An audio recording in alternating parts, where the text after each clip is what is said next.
Looking for a job in Europe? Well, here's why it feels impossible, and here's how some of you can beat the system. Welcome back to my 30 questions in 30 days series. These are questions that were asked in my masterclass, and I want to share these answers with you. So first, let me be real with you. Getting a job in Europe as a US citizen is extremely difficult and not the route that I would recommend for most of you. But it's not impossible, so let's get into it. Now, you probably already know if you do not have EU citizenship, then you're going to need a company to sponsor your visa.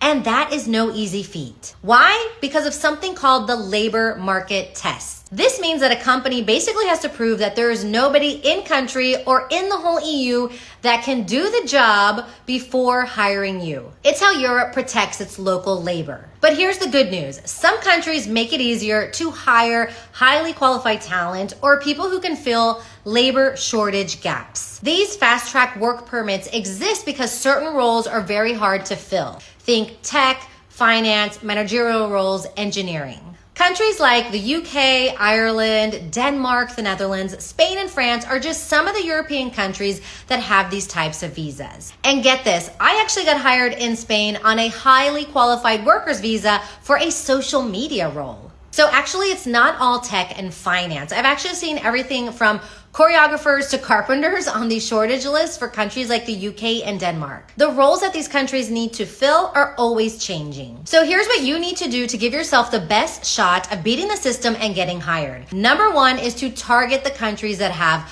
highly qualified visas or labor shortage visas. Number two, check these countries' lists of what roles qualify under these visas and the roles that they need to fill. A lot of government websites have this information. And number three, target companies that are authorized to hire foreigners.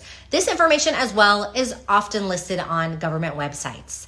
Okay, so I want to hear from you. Have you been applying to roles in Europe, or have you got hired by a company? Would love to know what companies, countries, and roles you're targeting. And follow for more real talk, tips, and inspiration on how you too can move abroad after 30.